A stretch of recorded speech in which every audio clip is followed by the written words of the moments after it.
messieurs, bonsoir. Bienvenue dans le Saré. Dans ce Saré, nous évoquons une problématique jeunesse. Aujourd'hui, nous mettons au centre de notre débat un sujet dont nous avons parlé il y a un an. En fait, nous faisons donc un bilan. Il s'agit donc des fêtes branchées pour jeunes, appelées chilling ou chill. L'année dernière, lorsque nous évoquions le sujet, nous tirions la sonnette d'alarme sur les dérives de ces fêtes où alcool, drogue, sexe coulent à flot. Tout cela ensemble. Bonsoir ma très chère. Ma très chère, bonsoir. Bonsoir à vous qui nous regardez sur Canal 2 International. Des fêtes de jeunes qui bravent toute forme d'interdit, de chilling. Qu'est-ce que c'est? Piège de la débauche ou simplement expression des jeunes? Nous en parlons. Nous en parlons avec un acteur de la scène musicale et même de la production artistique. Mais nous en parlons également avec une scientifique qui travaille sur les questions de jeunes. On va vous les présenter dans un instant. Mais la petite très chère est de retour. Marie-Léonie. Bonsoir mes très chères. Bienvenue Marie-Léonie. Bonsoir à vous à la maison. Voilà, notre panel n'est pas complet. Nous vous présentons les autres dans un instant.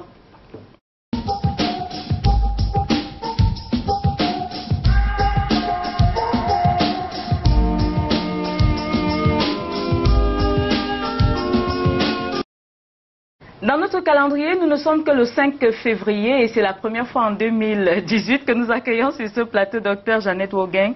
Bonsoir très chère et bienvenue. Bonsoir mes très chères. Bienvenue docteur. Merci de m'avoir invité, merci. Ah ben c'est nous qui vous remercions. Alors, c'est une grande première. Nous avons un artiste, comme je l'ai dit, et il est aujourd'hui un acteur de ce qu'il appelle rap conscient. Qu'est-ce que c'est? On en parle avec lui. Tony Nobody, bonsoir et bienvenue. Bonsoir et merci de m'accueillir ici dans le Saré. Je suis tellement à l'aise. Merci encore. Bienvenue. Merci. Vous allez conscientiser la jeunesse ce soir? Comme toujours, en même temps, je suis père de famille, donc je suis très content d'être là. Mes enfants, ils écoutent à la maison, donc ça sera avec beaucoup de plaisir. On commence par Dr Wogang tout de suite. Est-ce que vous avez déjà entendu parler de chilling, Dr Wogang? Oui, j'en ai entendu parler depuis quelques années. Je vous ai dit en off que dans mon quartier, nous avons perdu un jeune qui était en classe de terminale parce que lui, il était asthmatique et on a fait des mélanges de boissons, il a bu et quand il est rentré, il s'est senti mal, on n'a pas pu le sauver. Donc, il avait composé son examen de probatoire et il en est mort. Ça fait froid dans le dos, docteur. Alors, vous êtes anthropologue et puis des jeunes qui bravent de plus en plus des interdits. Quelle lecture sociale vous pouvez en faire? Bon, dans un contexte comme le nôtre, on se rend compte que c'est le recul de la morale. La morale a complètement disparu de notre société, donc les valeurs ont disparu. Ce qui est anormal est devenu, ce qui est interdit est aujourd'hui permis, au point où quand on trouve quelques jeunes qui bravent l'immoralité, ils sont quasiment exclus par leurs camarades parce que la majorité se comporte de manière déviante. Alors, docteur, moi, quelque part sous d'autres cieux, j'ai lu que c'était un moyen d'expression de chilling. C'était une façon pour les jeunes de se lâcher totalement. Alors, chez nous, vous dites? Ça peut être un moyen de se lâcher, de se distraire, comme on va dire, mais il faut dire que dans notre société, les jeunes, sans vouloir les dédouaner, il manque d'espace de distraction. Nous sommes dans la ville de Douala, on compte à peine 3 salles de cinéma, et ces salles de cinéma sont privées. Et c'est le plus souvent situé dans des secteurs comme Aqua. Je vois un à Aqua, un autre du côté de Bessengue et enfin à Ndokbon. Les populations qui sont en zone urbaine ou en zone périurbaine, cité des palmiers ou zone environnante, où est-ce qu'elles vont se distraire? Même les stades aujourd'hui n'existent pas dans nos quartiers parce qu'on ne sait pas comment les mairies arrivent à ne pas prévoir. Si les mairies ont prévu, il y a quelques populations qui s'engagent à construire sur des terrains. Donc même les petits espaces, les petits aires de jeu que les garçons, on va dire, avaient, n'existent quasiment plus. Donc tous ces éléments-là peuvent participer à cette débauche. Et on n'a même pas de bibliothèque parce que sous d'autres cieux, il y a les bibliothèques de quartier, il y a les bibliothèques de la ville, mais à Douala, on a beau tirer chez les Français, l'un des espaces où les jeunes peuvent lire, c'est le centre culturel français. C'est un sérieux problème. Alors, Tony Nobody, j'y arrive. Vous secouez la tête pour acquiescer de ce qu'elle est en train de nous dire. Alors, vous pensez que ça justifie ce qui se passe normalement au cours de ces soirées? Non, du tout. Rien ne justifie rien. Il faut juste dire que c'est pas nouveau aussi. N'oubliez pas que à votre époque, à notre époque aussi, étant plus jeune, il y avait les booms. Hein? Il y avait le bal. Oui, mais seulement il y avait un niveau d'interdit qu'on ne bravait pas, pour vous dire la vérité. Mais c'est un souci qui est général dans le monde entier. Et au Cameroun encore plus. Pourquoi? Parce que comme on est cadré sur le Cameroun, c'est que comme le docteur le disait, la faute, je ne suis pas encore dans la faute, je veux dire, le problème est tellement primordial parce que les enfants sont en train de vivre un moment bien particulier avec tout ce qui tourne autour d'eux, les téléphones Android, le numérique, la télé, les séries. Il y a tellement de choses qui arrivent, beaucoup d'informations arrivent. C'est depuis la même époque, donc les dérives deviennent encore de plus en plus rudes. Il s'agit de quoi? De mimétisme, d'insuffisance de tout ce que Dr Wogeng a évoqué, le mélange des deux finalement? Moi je pense que c'est tout. On n'oublie pas aussi, je ne veux pas dire la fuite ou l'échec des parents. Il y a quelque chose qui se passe en tout cas. Mais toujours est-il qu'il y a un souci énorme, notre jeunesse ou la société tout entière qui est à consonance jeune pour la majorité, est en train de dériver. Alors, il se trouve que oui, la part du gouvernement, la part des parents, la part des enfants eux-mêmes, mais aussi la part des grands frères. Parce que ça, il faut aussi le dire, c'est la raison pour laquelle je suis là à la télé aujourd'hui. Je défends le rap conscient, je défends la musique consciente, c'est-à-dire la culture à sa place, parce que la culture, c'est ce qui nous reste pour mettre les gens sur les rails. Et cette culture est capable, à un moment, de ramener les gens à la dérive. Si on chante des choses qui ne sont pas, entre guillemets, conventionnelles, et vous savez quelle est la force qu'a la culture ou à la musique. Donc voilà, tout ça a un sens dans ce projet. Alors, un sociologue, quand il a analysé cette situation, un sociologue français nous fait savoir que la société a de plus en plus de mal à faire de la place aux adolescents. Ça, c'est d'après l'analyse de ce sociologue-là, Dr Wogeng. Tony nous parle des dérives qui sont observées dans le cadre de la culture et qui ont un impact direct sur la jeunesse aujourd'hui. Est-ce que vous feriez cette lecture, vous? Non, pas vraiment, parce qu'on est dans un environnement où les modèles ont quasiment disparu. Parce que quels sont les modèles qu'on va présenter aux jeunes? Parce que s'il n'y a pas de modèle, le jeune n'a pas de repère. Comme étant donné que dans notre société, c'est l'antisocial qui est devenu la norme, qu'est-ce que le jeune, lui, il va copier?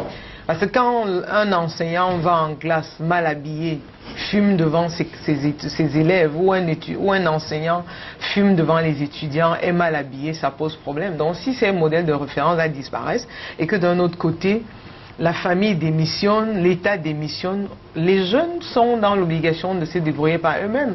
Si vous observez dans la ville de Douala et certainement dans d'autres villes, les salles de cinéma sont désormais réquisitionnées par les églises dites de réveil, donc ça pose un problème. Et les jeunes non plus que... Et je dis bien, je ne veux pas dédouaner les jeunes, hein, parce qu'il faut toujours qu'on essaye de se démarquer, mais ces jeunes-là sont aussi dans une sorte de démission. Ils se laissent...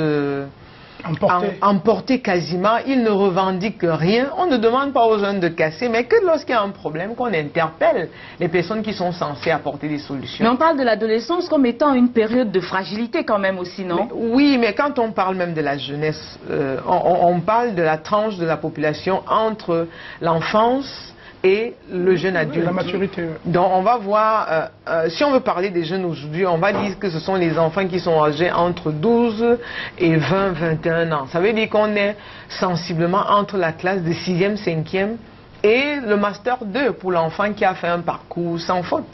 Donc est-ce qu'avec, si on a tous été à l'école, sachant qu'on a un baccalauréat, un master, est-ce qu'on ne peut pas prendre conscience de sa vie? Or, il y a des enfants aujourd'hui qui ont, moi je dis souvent, le culte du diplôme. Et là, c'est notre société qui fonctionne ainsi, où un enfant a un baccalauréat, après le baccalauréat, c'est un BTS en A, après le BTS 1, il fait le BTS 2. Donc c'est vraiment le culte du diplôme et toute la société y participe à plusieurs niveaux. Parce que ce soit ceux qui prennent les décisions sont mal prises. Et il y en a qui sont là, qui se font de l'argent sur le dos de la jeunesse. Et c'est ça qui pose problème. Parce que comment comprendre qu'on ouvre des instituts où on va dire, on distribue des diplômes. Et à ce moment-là, on ne forme pas une jeunesse pensante. Et cette jeunesse qui a déjà des problèmes à la base et qu'au sommet, on n'arrive pas à récupérer, que ce soit au niveau institutionnel ou au niveau sociétal, autant pour moi. On ne peut pas avoir de D'où la place de la culture. Donc la jeunesse qu'on a aujourd'hui n'est que le produit de ce qui est préfabriqué? Oui, nous sommes... enfin... Quand je dis nous, on est à l'époque à l'aide des préfabriqués. Donc. Ces jeunes-là participent, la société participe d'une certaine manière à ce qui leur arrive, mais tout simplement ce qu'on souhaite, c'est qu'ils prennent conscience. Parce que moi, je vois des étudiants qui n'arrivent pas à former une phrase sujet avec complément. Et je leur dis, vos parents ont raté leur mission. Mais maintenant où vous avez une certaine conscience, c'est à vous de corriger cela. Donc si ces jeunes-là eux-mêmes ne se prennent pas en main, il y aura problème. Donc ce n'est pas tant la société, mais on devrait se prendre en main en tant que jeunes et ne pas s'abandonner à tout ce qu'il y a autour de nous. Parce qu'il y en a quand même quelques-uns qui essayent de se démarquer. Tony, vous avez souvent organisé des fêtes pour jeunes. Qu'est-ce qui était permis, qu'est-ce qui était interdit? On peut le dire en quelques secondes avant de prendre ma réponse. Bien évidemment. Même quand j'étais encore plus jeune, j'organisais des fêtes avec mes amis. Et il y avait de la drogue, du sexe, de l'alcool? C'est comme le docteur a dit, tout part de l'éducation, tout part de ce que les parents vous ont inculqué. Aujourd'hui, il y a une démission des parents pour certains. Et les enfants sont laissés à eux-mêmes. Donc c'est un peu ça. Marie-Léonie, on prend des cas pratiques là tout de suite. On commence par Caroline qui a été victime d'abus sexuels dans un Tilling. Oui, alors Caroline, elle est invitée par une amie de classe alors qu'elle est... Elles sont étudiantes en première année à l'université. Donc son ami lui dit, viens, j'ai une manifestation, j'ai un Tilling, j'aimerais que tu m'accompagnes. Caroline lui dit, mais bon, moi je connais personne à cette soirée. Elle lui dit, non, tu vas te faire des amis, c'est pour ça les Tilling. Caroline y va, elle se retrouve dans au milieu d'alcool, de cigarettes, de nourriture. Elle se dit, oh ok, ce sont des jeunes comme moi, l'ambiance se fait bon train, elle se fait des amis, il y a des jeux de séduction. Mais malheureusement pour Caroline, elle se réveille le lendemain à 16 h et avec la sensation d'avoir eu des rapports sexuels. Ce qu'elle néglige parce que pour elle, bon, ce n'est qu'une idée qu'elle se fait, c'est la fête, peut-être c'est son ami qui l'a peut-être déshabillée pour elle. Mais 3 mois plus tard, elle subit les conséquences de cette idée qu'elle s'est faite au départ là, parce qu'elle est enceinte d'un monsieur qu'elle ne connaît pas. Et aujourd'hui, Caroline, son fils, il a 1 an. Donc, sur l'acte de naissance, c'est marqué père inconnu. Alors, Dimitri, drogué et confondu, on l'a pris pour un malfrat, Dimitri. Oui, Dimitri, lui, malheureusement pour lui, à une soirée, il s'est retrouvé en train de marcher dans la rue, dans un état qu'il ne s'explique pas encore lui-même. Donc, il était tout nu et avec une fatigue inexplicable aussi. Tout ce qu'il avait dans la tête, c'est « je veux m'allonger, je veux m'endormir, je suis fatigué ». Alors, la première maison qu'il croise sur sa route, elle est ouverte, il entre, il s'allonge, il s'endort. Donc, il y a une petite fille de la maison qui le découvre, elle a peur, elle appelle sa grand-mère. Sa grand-mère aussi apeurée, appelle la police et alerte la population. La population, avant l'arrivée de la police, commence à le ouvrir de coups. Heureusement pour lui, à peine on commence à le ouvrir de coups, la police arrive, le sauve de la vindicte populaire. Quand il reprend un peu ses esprits, il demande qu'on appelle sa maman, qui elle aussi est du corps armé, pour qu'elle confirme qu'il n'est pas un malfrat et qu'il est peut-être dans un état où il a consommé assez d'alcool.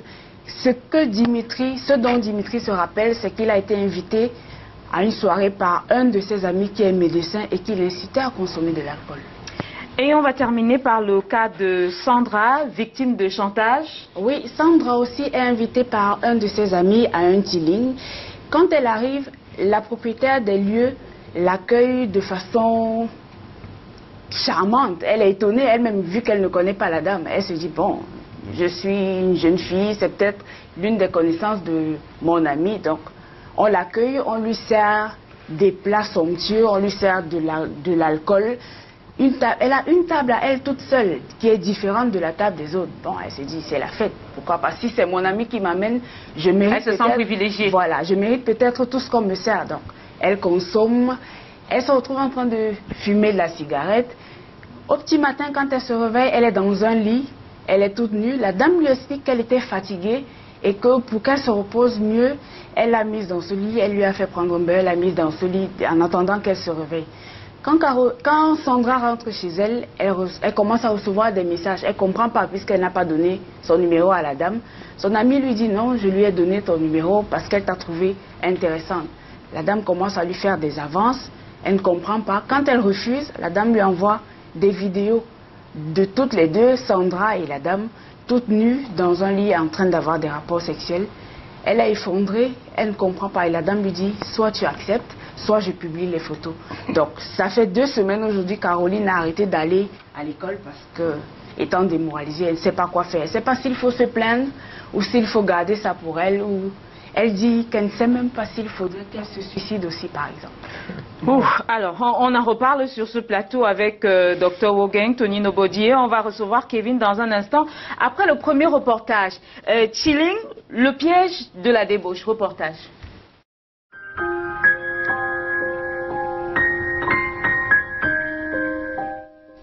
Chilling en anglais signifie en français froid. Il s'agit d'un événement qui donne des frissons, ou plutôt de la frayeur. Cette jeune fille a requis l'anonymat. J'ai assisté une fois à une soirée chill dans un quartier ici à Douala.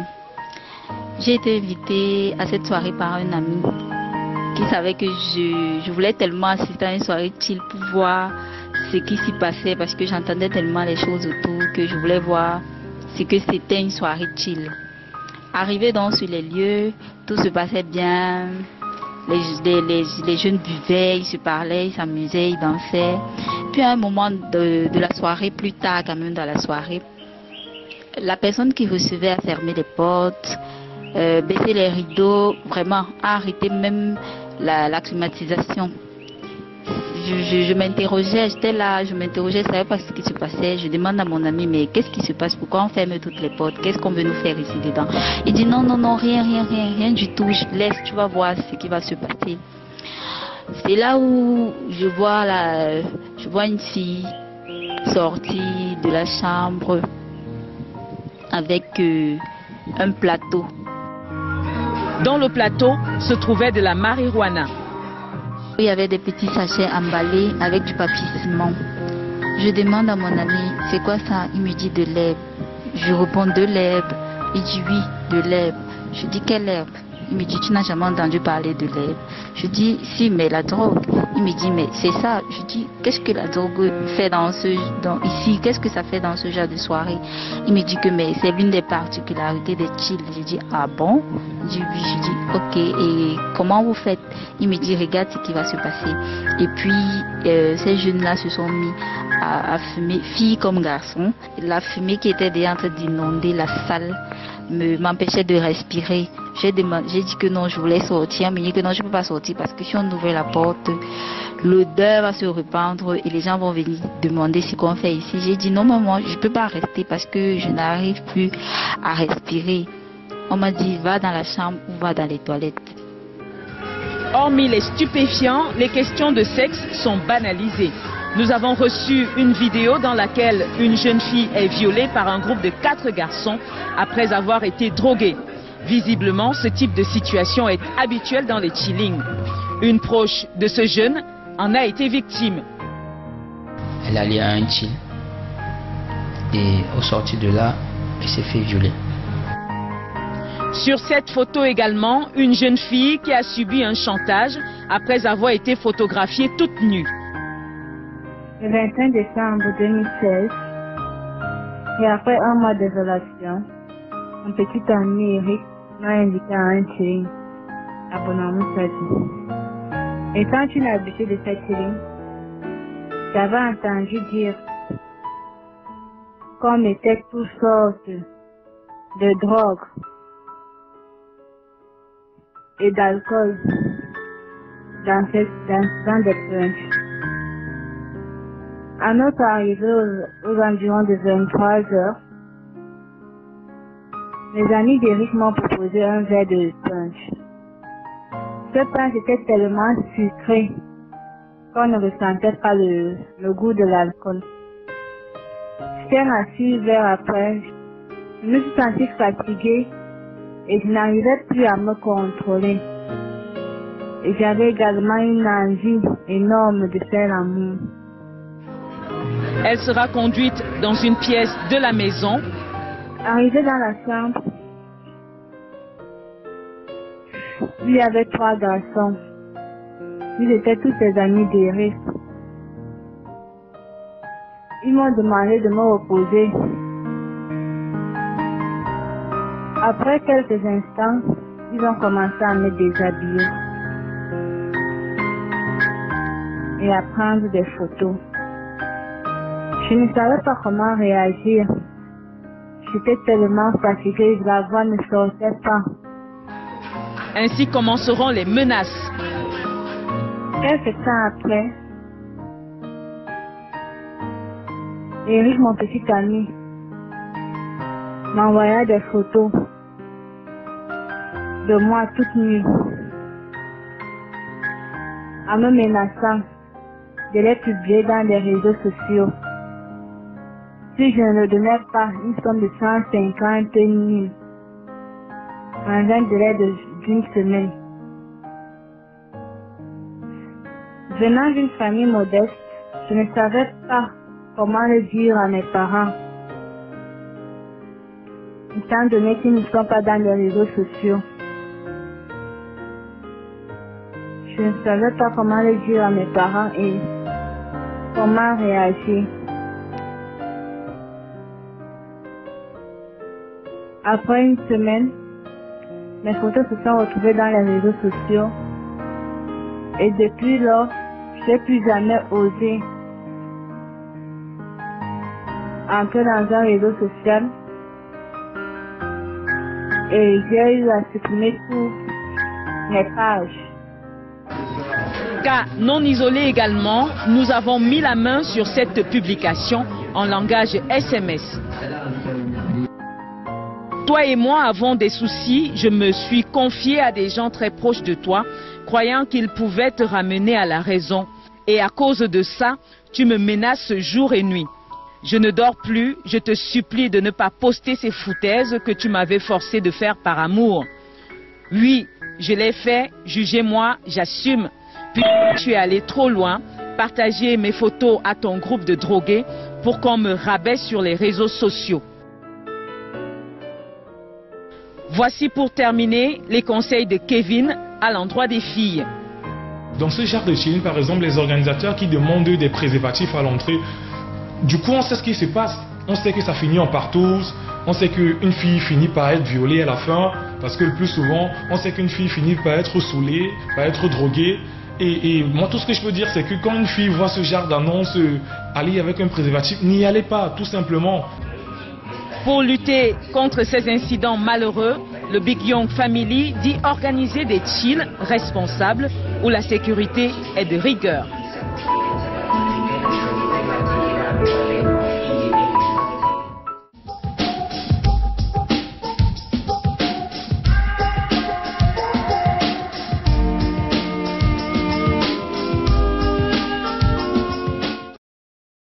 De retour sur ce plateau, nous avons quelques messages venant de nos téléspectateurs sur notre page Facebook / dans le Saré. Laetitia Forbes qui nous dit que c'est difficile de le dire, mais les enfants qui se prêtent au chilling sont des enfants dépourvus d'éducation morale. C'est une enseignante qui parle, ou simplement ce sont des enfants qui sont abandonnés à eux-mêmes. Et elle demande aux parents de veiller sur leurs enfants. Parce que, dit-elle, en tant qu'enseignante, elle dit, je vois des enfants qui font des choses atroces rien que pour attirer l'attention des parents, parfois sans en être réellement conscients. Donc, c'est ce qu'elle dit. On a également Roméo DiCaprioso qui nous dit que le thème est intéressant, mais il pose des questions importantes. Comment est-ce que ça commence? Lorsqu'on envoie, il prend des exemples, un enfant acheter par exemple de la bière ou de la cigarette, on le forme aujourd'hui à être un adulte qui en consommera. Ça, c'est le résumé de ce qu'il nous envoie dans son message. On a d'autres messages. Olivia Winnie Ngoulou qui nous dit que elle est d'avis avec Dr Wogeng. C'est la jeunesse elle-même qui doit prendre conscience car il y a du laisser-aller et tout le monde a démissionné, parents comme enseignants. On va revenir sur vos interventions et sur vos questions. Kevin est sur ce plateau. Kevin, un an après cette première émission, le chilling continue d'exister avec cette ampleur ou pas? Bon, déjà, bonsoir à tous sur le plateau. Bonsoir Bienvenue, à tous les téléspectateurs. Bonsoir, Kevin. Donc voilà, il est forcé aujourd'hui voilà, de dire que les chillings continuent à exister et de plus belle même encore. Voilà, on va le dire comme ça aujourd'hui. Donc les fêtes continuent, bien sûr, et persistent encore. Les fêtes qu'on appelle ici chilling, voilà, dans tous les quartiers de la ville de Douala, qu'on soit en zone urbaine ou en périphérie, les fêtes continuent véritablement et les dérives aussi. C'est la question que j'ai failli poser. Les dérives continuent. Malheureusement. À quoi est-ce que ça ressemble? Bah, aujourd'hui, dans ces chillings, voilà, où on constate certaines dérives, ça ressemble, on l'a dit tout à l'heure dans le reportage qui précédait, à des viols. Ça ressemble voilà, à de la drogue mise dans les boissons sans que forcément les gens qui en boivent le sachent. Ça ressemble à des chantages. Voilà. Après, bien sûr, les soirées, des photos de filles nues ou de garçons, parce que oui, il faut aussi le dire qu'il y a des photos des garçons qui sont prises. Voilà, par qui? Par les organisateurs. Voilà, on va dire que c'est tout un processus qui a été bien mis en place à l'avance. Voilà. Les organisateurs à l'avance, ils savent déjà ce qui va se passer. Ils savent qu'il y aura de la drogue mise dans les verres. Ensuite, on va amener la personne dans telle pièce. On va prendre des photos et après, il y aura le processus du chantage proprement dit. Docteur Wogeng, on parle avec acuité aujourd'hui de la recrudescence de la circulation de la drogue, des stupéfiants en général, dans le milieu scolaire et même en dehors. La drogue encore au centre de ces fêtes organisées par les jeunes. Je vais poser une question triviale. Qu'est-ce qui n'a pas marché? Il y a plusieurs éléments. Hein. On va toujours dire la famille d'abord. Parce que quand un enfant vit dans une famille où il n'est pas encadré, où on ne l'écoute pas, où on ne prête pas attention à lui, c'est pas certain d'avoir des résultats parce que les influences extérieures sont énormes. Et à côté de cela, les établissements ne font pas toujours leur travail. Et au niveau des institutions, on a les affaires sociales qui malheureusement au Cameroun constituent le ministère le plus pauvre, alors que ça devrait être, en mon sens, le deuxième ou le troisième ministère du Cameroun au regard des problèmes sociaux qui sont les nôtres. Parce qu'il faut relever ici que la population jeune constitue 60% de la population camerounaise. Si on a donc 60% de la population camerounaise et que 27 à 30% sont en situation de chômage, le risque est élevé de se retrouver dans des situations comme celle-là, parce que partout ailleurs il y a des chômeurs, hein, il y a les jeunes, mais l'État trouve toujours le moyen de les contenir. Mais malheureusement, dans notre pays, les jeunes sont, on va dire, abandonnés à eux-mêmes, hein, parce que, comme je l'ai dit à l'entame de cette émission, la morale a vraiment foutu le camp. Les valeurs ont disparu, on fait ce qu'on veut, comme on veut, parce que ceux qui organisent ces soirées, ces personnes sont connues, mais on laisse faire. Pendant longtemps, on n'avait pas dans nos quartiers des coins où les jeunes se droguaient, mais aujourd'hui, dans quasiment tous les quartiers de la ville de Douala, quand vous vous attardez jusqu'à 19h, 20h, il y a une forte odeur de chanvre indien qui circule. Donc parfois, vous êtes obligé d'être très poli pour ne pas être agressé par ces personnes-là. Donc, en réalité, c'est davantage les centres d'intérêt qui ont disparu. Parce que s'il y avait des lieux de distraction, ça permettrait qu'un après-midi, au lieu de se retrouver à faire autre chose, qu'on puisse aller au cinéma, qu'on puisse aller jouer au football, qu'on puisse aller jouer au handball, qu'on puisse apprendre un instrument de musique, qu'on puisse aller lire. Mais tous ces éléments-là ont quasiment disparu. À côté, même, on a des églises, mais qui sont des églises qui sont là plutôt pour extorquer de l'argent. Les gens vendent leur âme en se disant qu'ils sont vraiment en contact avec Jésus-Christ, alors que ce n'est pas le cas. Les gens font semblant de devenir fous pour renchérir, pour me donner l'impression qu'une église est la bonne. Parce que vous allez voir quelqu'un qui voit normalement, et vous êtes surpris de le voir à la télé dire qu'il est né aveugle et que c'est l'église qui a fait qu'aujourd'hui il puisse retrouver la vue. Et comme on le voit pendant un certain temps, il fait l'aveugle, et un mois après, il recouvre la vue. On est convaincu que le vendeur d'illusions est plutôt un vrai pasteur, alors qu'il n'en est rien. Donc tout ceci participe. Et alors, ici, vraiment, on ne peut tirer que sur l'État, parce que l'État doit prendre ses responsabilités. Et après, qu'il y ait des sanctions pour toutes ces personnes. Mais donc c'est un problème qui doit être géré de la base au sommet. La base étant la famille, avec les intermédiaires qui sont les institutions, et l'État pour pouvoir sanctionner. Je pense qu'il faut qu'on revienne profondément sur les responsabilités. C'est très, très important. On a Ballon qui nous dit que, je prends juste un bout de la phrase de sa contribution. When we leave a child do what he wants, he do what he wants to do, he's ending up take more weight and getting high. Oui, mais c'est la réalité, parce qu'un enfant doit avoir des interdits. Mais malheureusement, dans notre société, les gens sont à la quête de l'argent. Pourtant, l'argent ne parle pas. L'argent ne communique pas. Mais les parents sont absents. On a beau parler des droits de l'homme, de l'égalité entre les hommes et les femmes, mais il reste que dans nos sociétés, c'est la mère qui est celle qui veille, on va dire, sur les enfants. Mais comme on a des femmes qui sont à la quête de l'emploi, et elles ont un travail, on pense que ce sont dans les gadgets, là, tablette à gauche, téléphone dernier cri, que quand on offre des éléments compensatoires. Oui, ça compense. Et à la fin, comme on n'est pas présent, on pense que la manière d'équilibrer la famille, c'est de les laisser faire ce qu'ils ont envie de faire, et ça pose problème à la fin. Alors, les pouvoirs publics, Tony Mnobodi, qui ont abandonné, on va le dire comme ça, la famille également, qui ne sait plus du tout où mettre de la tête, et les jeunes qui crient au désespoir, peut-être, est-ce que c'est leur façon de se faire entendre? Mais oui, véritablement. Lorsque vous êtes laissé à vous-même, qu'est-ce que vous faites? Vous êtes enclin à faire n'importe quoi. J'ai surtout envie de dire que ce problème, il n'est pas seulement véritablement un problème de jeunesse, c'est un problème d'une société en général. Oui. Et maintenant, on parle de jeunesse parce que c'est le thème aujourd'hui, mais la société tout entière va à la dérive. Il faut seulement dire que le boulot que nous avons, nous tous, en tant que... Moi, je m'appelle formateur, et ce que nous faisons ici aujourd'hui, c'est un peu le même boulot, c'est que nous devons véhiculer des valeurs, et nous devons être très très serrés sur les lois, les respecter, mais surtout prévenir, parce qu'il y a un boulot de prévention. Et la prévention va d'abord sur ce qu'on a reçu de nos parents dès le bas âge, et ensuite, même quand on est devenu adulte et qu'on a les enfants, on fait pareil.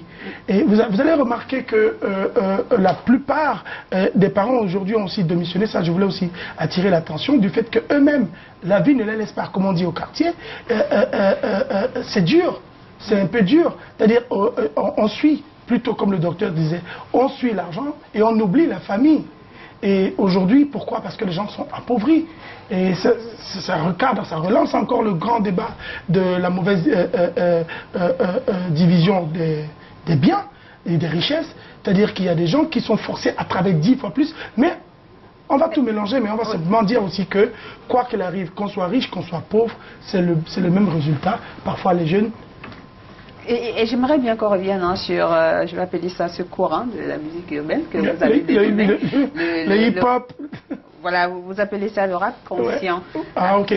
Moi, je veux parler du rap conscient puisqu'on parle des jeunes. Alors, en quoi ce courant peut-il leur être bénéfique? Ce que j'ai découvert depuis un bon bout, depuis que je promeus la musique urbaine au Cameroun, que beaucoup n'ont pas compris que c'est à travers la culture, à travers le rap, entre guillemets, qu'ils font, ou la musique urbaine qu'ils sont en train de faire, qu'on est capable de transformer des gens aussi en disant des choses positives. Et vous avez remarqué, en dehors de ce rap, même dans le Makossa ou dans d'autres genres, les gens, ils disent n'importe quoi, il y a des choses qui sont pas... Ils portent aussi n'importe quoi. Voilà. Et aujourd'hui, le courant que aime la jeunesse, et cette musique hip-hop, cette musique urbaine, ce rap-là, est capable de véhiculer beaucoup de choses. Tout le monde a remarqué lorsque Valsero a fait la fameuse chanson, tout le monde était content parce qu'il y avait des choses qu'on voulait bien dire et que personne ne disait. Mais de la même manière, on est capable justement d'attirer l'attention de la jeunesse en posant les bons débats et en disant des bonnes choses dans les chansons. Mais seulement aujourd'hui, qu'est-ce qu'on entend? Ils chantent le sexe, ok? Parce qu'entre guillemets, comme je dis dans ma chanson Debout, que je vais peut-être promouvoir ici aujourd'hui, je le dis dans cette chanson que vraiment on est couché. Il faut se lever, il faut que la morale reprenne sa place.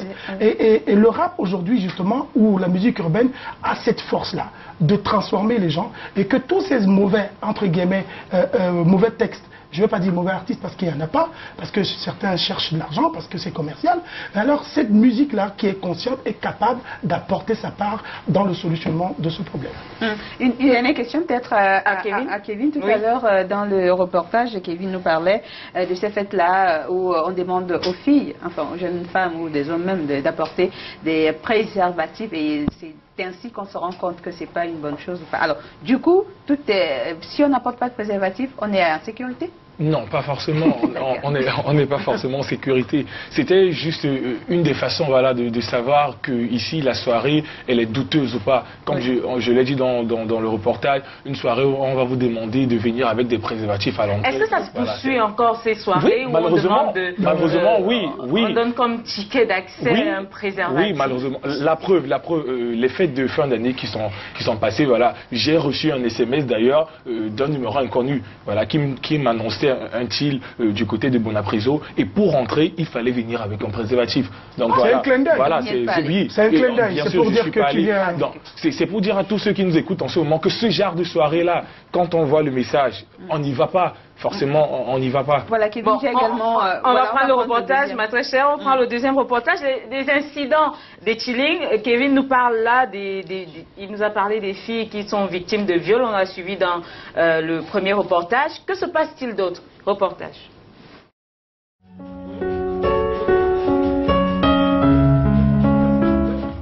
Retour sur les traces d'un incident enregistré au quartier Bonangan à Bonamoussadi en juillet 2016.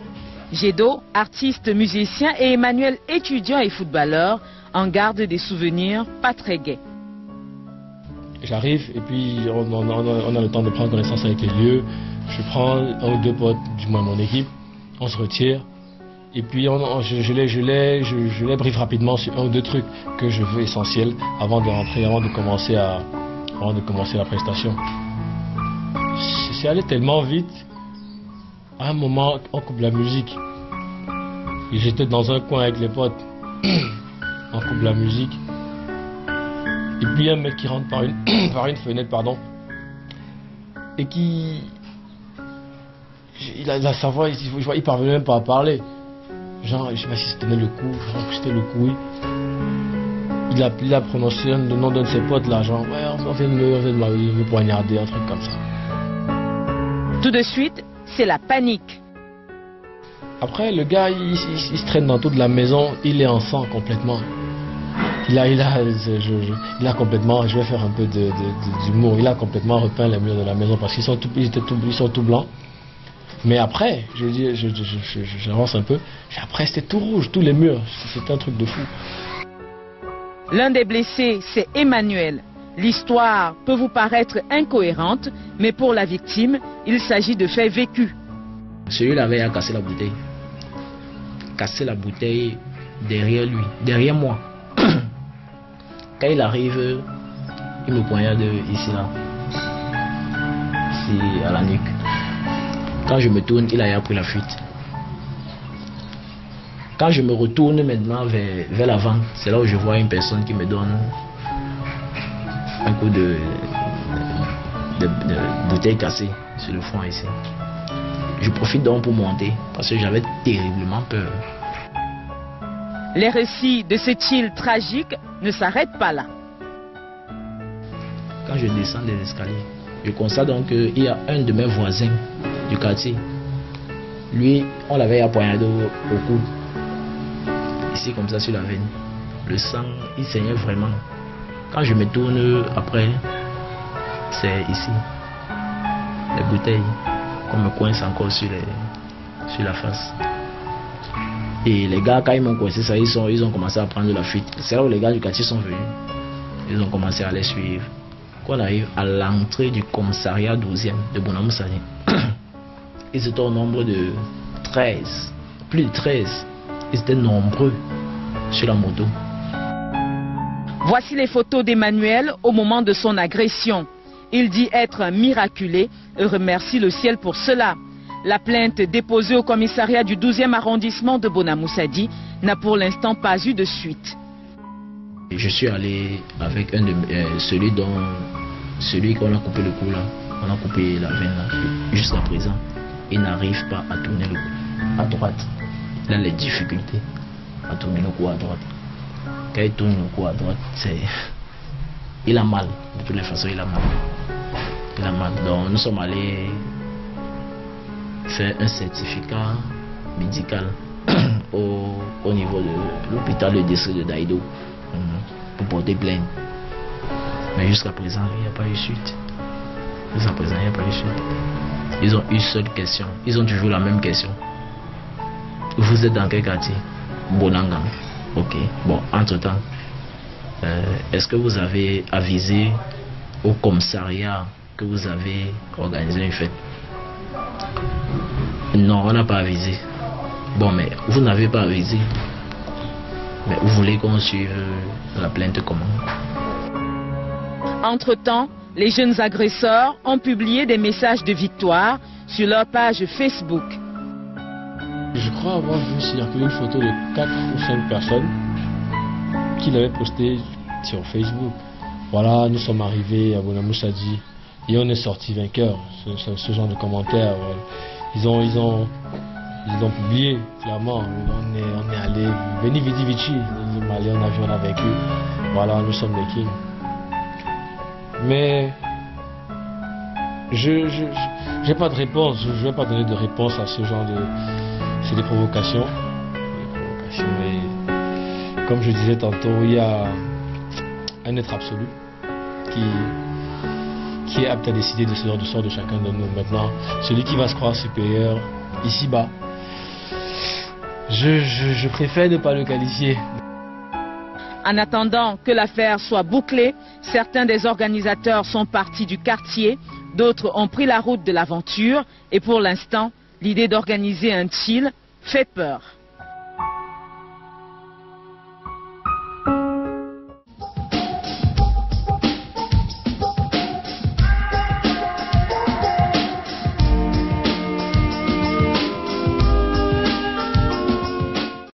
Malik Idriss nous dit que les filles sont très exposées à ces soirées. Il déconseille vraiment aux filles de fréquenter ces milieux, même comme elles le font par imitation. On parle de mimétisme ici, une fois de plus.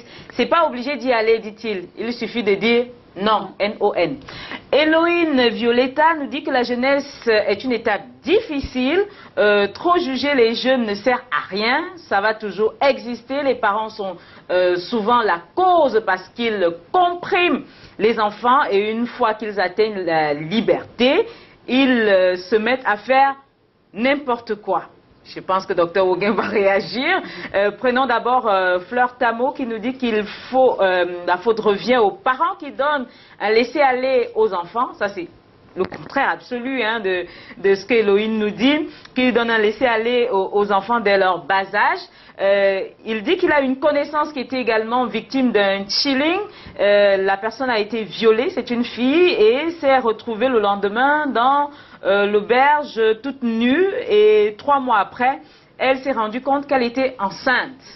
Et donc, Fleur exhorte les jeunes filles d'être prudentes et de ne pas s'adonner à de l'alcool. Alors, Dr Woguin, quand vous regardez ce reportage, vous voyez ces agressions, c'est carrément de l'insécurité, des jeunes qui sont poignardés, etc. Vraiment, c'était un bain de sang, je le dis, parce que j'ai rencontré certaines victimes, j'en ai rencontré plusieurs. Quelle est votre réaction? Je pense que ce qui arrive est une caractéristique particulière à la société qui est la nôtre. On est désormais dans une société très violente où 60% de la population est abandonnée à elle-même, où personne ne contrôle quasiment rien. Parce qu'on n'allait pas croire que les soirées pour jeunes n'existent pas sous d'autres cieux. Ces soirées existent, mais il y a des limites à ne pas franchir. Or, dans ces sociétés-là, ce sont des sociétés qui sont nettement mieux organisées que les nôtres. Mais si dans les nôtres, les gens ont démissionné, parce que quand cette téléspectatrice dit qu'on comprime les enfants, il ne s'agit pas, à mon sens, c'est pas le résultat de l'absence de liberté, mais simplement, peut-être les parents gagneraient à communiquer avec leurs enfants en leur enseignant les conséquences qu'il y a, n'est-ce pas, à prendre part à de telles soirées. Ou plutôt l'autre qui dit qu'il y a un laisser-aller des parents. Oh, non, il y a... Bon, c'est partagé vraiment, hein, parce que la liberté ne saurait être le libertinage. Voilà. Parce que dans toute société où on fonctionne de manière anarchique, où chacun fait comme il veut, un peu comme c'est le cas au Cameroun, lorsque vous demandez ce qui est juste, c'est plutôt vous qui risquez d'être l'objet d'une vindicte populaire, mais ce qui est anormal est régi en règle, ça pose problème. Non, simplement les parents doivent jouer leur rôle en comprenant que l'avenir de leur enfant doit être leur priorité et non d'autres activités. Moi je pense plutôt, si tu permets, je pense plutôt que avant le parent, c'est ce qui régit toute la société. C'est une politique. C'est-à-dire que le peuple doit être protégé, les parents et les enfants, par ceux qui dirigent. Les lois d'abord, le respect des lois. Écoutez ce qu'on a dit là dans le reportage. On a dit que la police n'a pas donné suite à l'enquête, par exemple, parce que quoi qu'on dise, il n'avait pas d'autorisation de faire l'événement. Est-ce que parce qu'on n'avait pas l'autorisation, il n'y avait pas incident? Il n'y avait pas mort d'homme, par exemple? Je veux dire que nous avons une obligation de protéger le peuple à travers les actions que nous menons en tant que, entre guillemets, je ne vais pas amener le débat à la politique, mais je vais dire que les mairies, l'Assemblée nationale, le ministère, on parlait du ministère des Affaires sociales. Voilà. Donc chacun doit faire son boulot à son niveau. Et quoi, les parents doivent être à l'aise. Ils doivent avoir des meilleurs salaires ou les bons salaires pour ne pas mal faire leur boulot. Et maintenant, les enfants eux-mêmes, les jeunes eux-mêmes, ils ont aussi leur part à faire. Donc, je veux simplement rajouter en disant, par rapport à ce que le docteur disait ici aujourd'hui, que chacun a sa part de responsabilité et que chacun devrait faire sa part. C'est ça.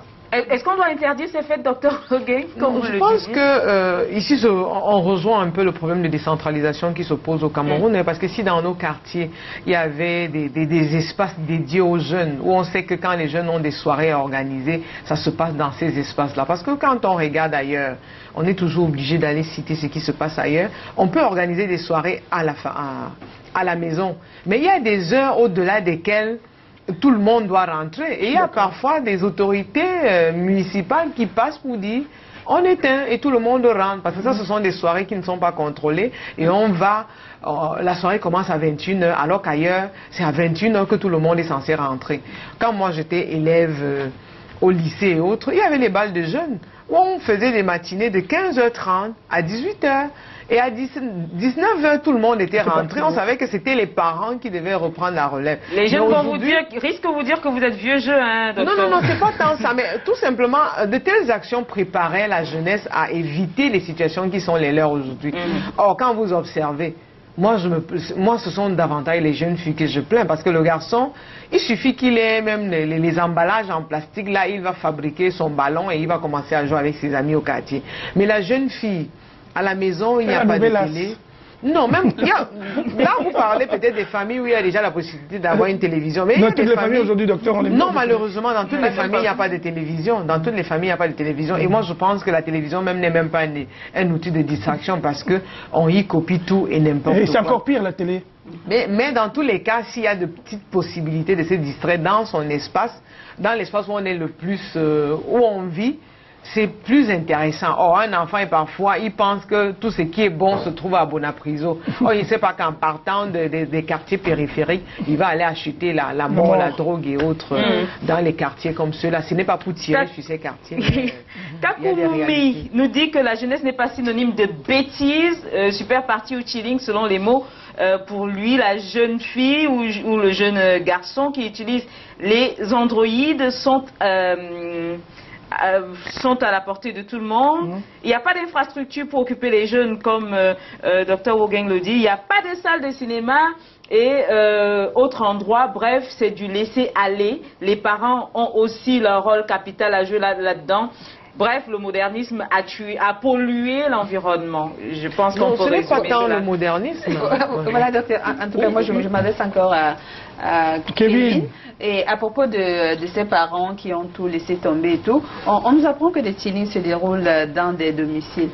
Ça veut dire le parent n'est pas au courant lorsqu'on le fait, ou on attend qu'il voyage. Qu'est-ce qui se passe exactement? Oui, habituellement, le parent, il a voyagé. Ça veut dire qu'il n'est pas dans la ville ou complètement dans le pays. Et voilà, l'enfant profite de l'absence des parents pour pouvoir organiser le chilling. Mais maintenant, on a ce phénomène où les jeunes vont complètement louer des villas.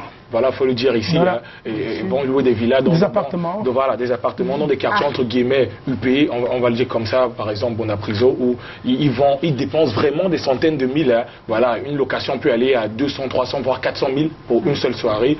Donc, pour organiser ces soirées-là. Moi, j'ai beaucoup écouté ce qui a été dit par le docteur ici qui parlait du manque d'espace pour les jeunes pour se distraire. Moi, je voudrais dire qu'au-delà de tout ça, pour être jeune, moi, je constate que le véritable problème pour les jeunes aujourd'hui, on est dans un problème de mimétisme. Parce qu'on est arrivé à une époque où le jeune, pour vraiment côtoyer les jeunes voilà, de tous les jours, on est arrivé dans le système. Dans le système, voilà, on va dire ça comme ça. Je ne sais pas ce que ça veut dire. Pour être in, comme dit mon ami Bob. On est arrivé à une époque où le jeune se dit, et il est convaincu qu'on est entre guillemets cool quand on fume, on est entre guillemets cool quand on se drogue, et c'est pas de sa faute parce que c'est les informations qu'ils reçoivent de la télé, de l'internet, et moi je pense que c'est le véritable problème. La question des modèles. Moi je pense que c'est le véritable problème. Non, mais pas seulement, même pas seulement. Excusez-moi, dans toutes les sociétés ou dans toutes les générations, il y a des mimétismes. Ok, pour ceux qui, ma mère m'a dit qu'il y avait des mini-jupes à leur époque. Ok, même ma grand-mère aussi. Il y avait des salamandères. Alors, donc, il faut juste dire que. Pour autant que les gens étaient des travailleurs. Oui, mais non, voilà, on revient donc à la même chose. Et moi, je vous dis, c'est ce que je dis, la culture. Comment on apprend des choses aux gens. Et quand on apprend quelque chose mal à quelqu'un, il fait ça mal. Bah, moi, je pense tout simplement que on va parler de, le grand frère Tony a parlé tout à l'heure de l'époque du numérique et tout. Moi, je pense que en Afrique et particulièrement chez nous au Cameroun, on a donné l'arme, entre guillemets, je vais l'appeler comme ça, le numérique aux jeunes, sans toutefois dire comment utiliser cette arme. Et c'est ça le véritable problème. On ne nous a pas éduqués sur la véritable façon d'utiliser l'Internet ici chez nous. Mais Kevin, voilà. Est-ce que les jeunes ont vraiment envie de s'éduquer sur la question aussi? Oui, ça oui. Attends, mais Internet lui-même nous donne la manière de l'utiliser. On va certainement y revenir après le troisième reportage que nous allons prendre, parce qu'on parle de chilling. Qu'est-ce que c'est? Réponse dans ce reportage.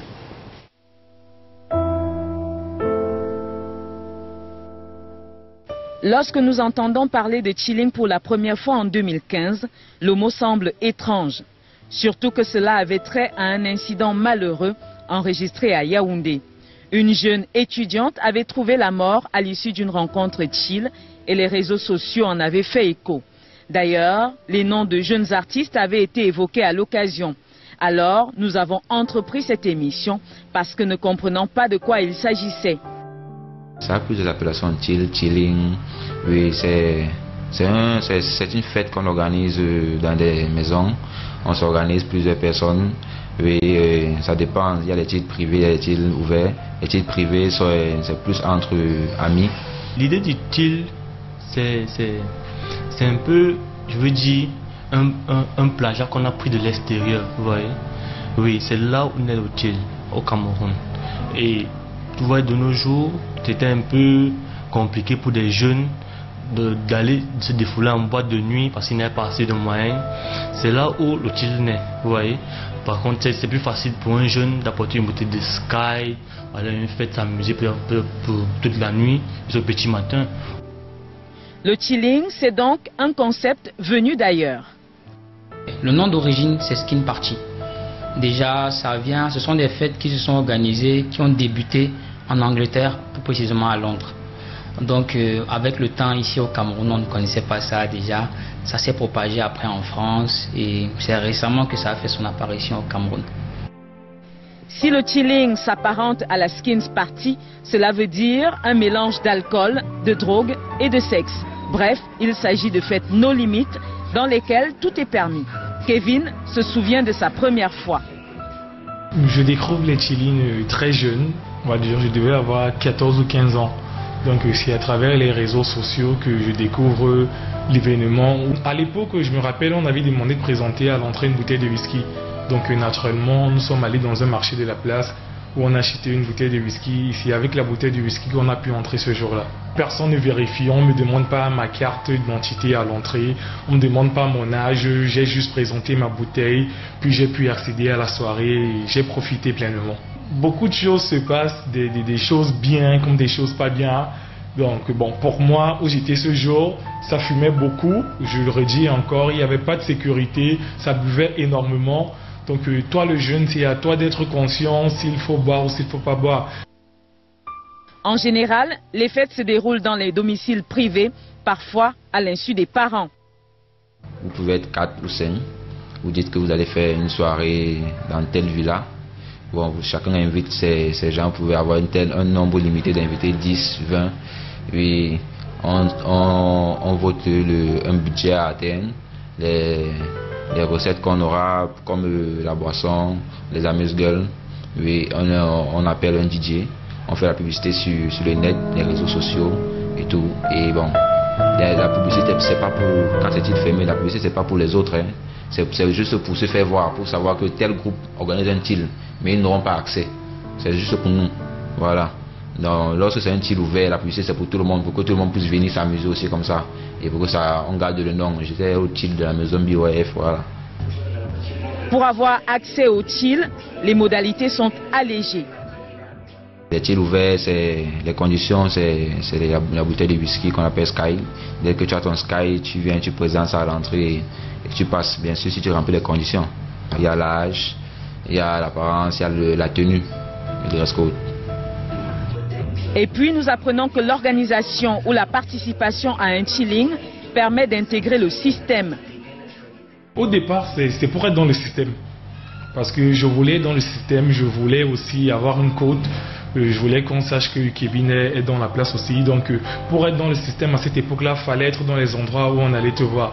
Donc il va de soi que je voulais aussi être dans les chillings. Je voulais pas me faire raconter la chose. Je voulais plus que mes amis viennent me dire c'était comme ça, c'était comme ça. Je voulais aussi découvrir. Une fête de chilling réussie, c'est donc aussi inviter des artistes du système. Je vais prendre l'exemple de mon parrain DJ Fadil, j'aime le citer, qui est un grand monument du système à Douala. C'est un peu ça être dans le système. Ça veut dire avoir plus de 1000 amis sur Facebook, avoir plus de 1000 abonnés sur Twitter, être jeune et être connu. Donc c'est ça, être dans le système. Le système a créé le chilling, mais n'a pas prévu un encadrement régulier.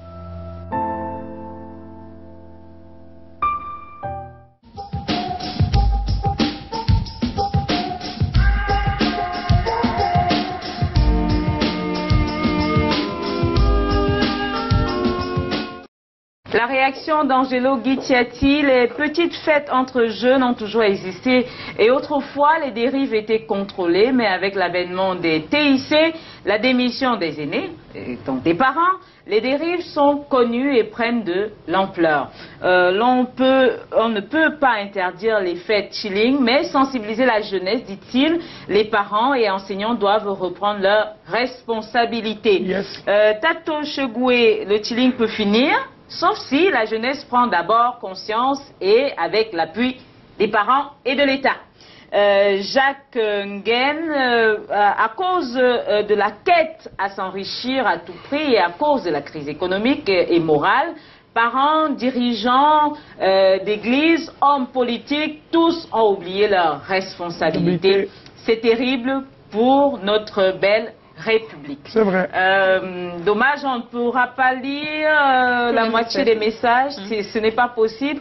On va lire celui de Jusqu'à Bahana qui nous dit que, qui pose une question peut-être à Kevin, pourquoi les jeunes aiment la grande vie, point d'interrogation. Pourquoi se retrouvent-ils au mauvais endroit, au mauvais moment pour être après sous influence des chantages et harcèlements, point d'interrogation. Il ajoute, pourquoi ne pas rester chez soi?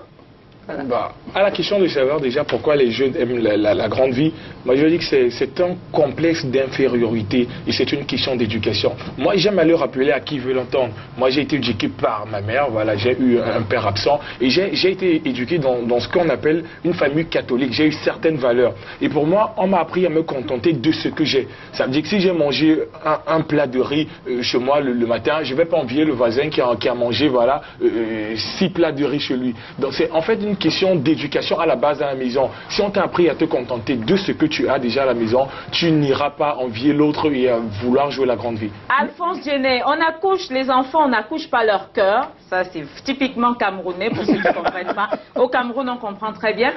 Aussi, il se demande ce que fait la police à partir du moment où le mal est dénoncé. Je pense que c'est le moment où, Dr Ogueng, c'est une question intéressante quand même, non?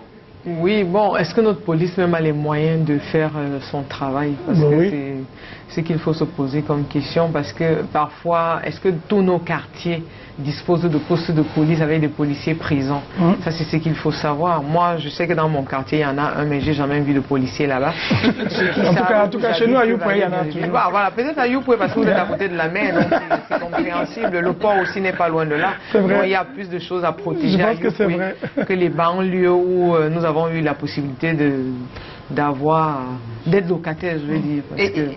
Donc, je ne pense pas que ce soit un travail qui peut être fait simplement par la police, mais il faudrait que, je vais le redire, la sensibilisation a un rôle important. Les médias comme les vôtres et certainement d'autres doivent faire leur rôle qui est celui de sensibiliser au lieu de passer le temps, quelquefois, sans vouloir tirer sur votre chaîne. Mais c'est l'apanage de ce qu'on voit sur les chaînes de télévision. On nous présente des publicités qui n'aident pas, ou ce sont des publicités où on veut juste des rentrées de fonds, alors qu'il y a des publicités qui peuvent vraiment aider, qui permettent de sensibiliser. Faire appel aussi à nos idoles de la musique, aux stars de la musique, aux footballeurs et autres. Parce qu'ils sont nombreux qui peuvent porter, amener la jeunesse à changer complètement de comportement. Mais si eux aussi, en tant que musiciens, ne se battent que pour leur petit nombril, on ne peut pas avoir de résultats. Je pense qu'il y a quand même des stars, pour ne pas dire des étoiles dans ce pays, qui lorsqu'elles parlent, c'est comme si c'était une parole d'évangile. Donc il suffit qu'ils disent, en tant qu'individu qui est connu et reconnu par les jeunes, c'est pas bon de se comporter de telle façon. Comme c'est un modèle, c'est une idole, les jeunes vont y adhérer. Donc tout ce que nous faisons là, bon, ce n'est que d'écrire, mais il y a des gens sur qui on peut compter dans ce pays pour pouvoir faire un certain nombre de choses en termes de prise de parole. C'est exactement ce que nous sommes en train de dire, et c'est pourquoi je suis là aujourd'hui. Je peux profiter de le dire. Lorsque j'ai fait la chanson Danse d'abord, produit par Makea Production, ils ont insisté sur le fait que c'est du trap, l'afro-trap conscient, parce qu'en fait on avait tendance à chanter n'importe quoi, et de l'autre côté de l'hexagone justement, ça a eu un écho très retentissant, et c'est la raison pour laquelle ils sont revenus encore Makea Production pour ne pas faire la publicité, et nous sommes en train d'aller dans les quartiers, genre le 11 février par exemple, nous allons faire un concert en plein quartier Makea qui est très réputé dangereux, justement pour essayer de parler à la jeunesse à travers des actions comme un concert, des castings où il y a parmi eux des talentueux qu'on peut produire. Et pourquoi? Parce que l'oisiveté a gagné le terrain, et je pense que le docteur le dit si bien, si chacun jouait son rôle et parler d'artistes, parce qu'il y a par exemple un artiste, je ne vais pas citer son nom, qui passe son temps à dire n'importe quoi partout sur tous les plateaux, et il n'y a pas un artiste qui l'arrête, il n'y a pas un intellectuel, et c'est comme si tout le monde avait... Est-ce que vous tenez compte des universités dans votre pays? Vous avez l'impression que votre message passe, Tony? Pardon? Est-ce que votre message... Oui, il passe énormément, puisqu'aujourd'hui, il y a, je crois, après la chanson Danse d'abord, il y a plein d'artistes qui ont commencé à retoucher leur texte, parce qu'en fait, le texte est important, et le texte c'est le rap. Et c'est très important, je le disais à la fin de l'année, en 2017, je disais aujourd'hui par exemple, on a des artistes qui chantent pas forcément les dessous de ceinture et qui montrent que dans un environnement comme le nôtre, on peut prospérer en ne chantant pas forcément les dessous de ceinture. On a presque fini. La dernière question à Kevin. Oui, je me rends compte, enfin je me suis rendu compte au cours de ces reportages que ce sont des amis, des personnes que vous connaissez, enfin que nous connaissons s'il faut parler, parce que j'imagine que même des grandes personnes aussi, des adultes peuvent se faire avoir. Alors, qui vous entraînent dans des histoires, puisqu'il y a une dame qui a violé une plus jeune. Alors, Maintenant, c'est quoi le profil de ces personnes à qui on ne devrait pas faire confiance? On les connaît à l'avance ou pas du tout? Non, d'habitude on ne les connaît pas justement. C'est quand vous arrivez dans une soirée avec des personnes que vous ne connaissez pas, c'est vrai, on y va. Avec une personne que vous connaissez voilà. quand même. Oui, on y va quand même avec une personne qu'on connaît, mais faire attention à ceux qu'on ne connaît pas, même si la personne avec qui on y va peut être de mèche avec les organisateurs. Mais très rapidement aussi, si vous permettez, je tiens quand même à préciser ici qu'il y a une grande évolution quand même dans la prise de conscience des jeunes. Parce que je me rappelle encore l'année passée, on avait lancé le phénomène style conscient, sans alcool et sans drogue. On se retrouvait à des soirées à 20, 25 personnes. Voilà, on a failli jeter l'éponge à un moment, mais 2017, les fêtes d'année qui sont passées, on a donc lancé encore le phénomène style conscient et on s'est retrouvé avec 100 à 200 jeunes vraiment à Bonapriso dans une soirée qu'on a organisée parce qu'on a compris que les jeunes veulent sortir. Quoi qu'on fasse, ils veulent sortir. Ils veulent s'amuser. Voilà, ils veulent s'amuser. Maintenant, ils doivent s'amuser. Quitte à ce qu'ils sortent, si on les offrait ce cadre-là, voilà, juste avant qu'on empêche qu'ils sortent. Ça veut dire que si il y a une conscientisation, les choses... Mais bien sûr, bien sûr. Merci d'être venu sur ce plateau. Merci docteur, merci Tony. Merci à toi. Kevin, on reparle de ce sujet peut-être une autre fois et des fêtes de jeunes. Il y a Alphonse, je vais peut-être terminer avec cette interrogation. Il dit, docteur, où est passée la brigade des mœurs? On ne va pas répondre à la question parce que je pense que c'est une question rhétorique. Merci à tous ceux qui ont suivi cette émission et à votre participation. Malheureusement, on ne peut pas lire toutes les interventions. Matrèche, on se retrouve lundi. Avec le même plaisir. Mesdames, Messieurs, merci de nous avoir suivis ce soir. Rendez-vous lundi prochain.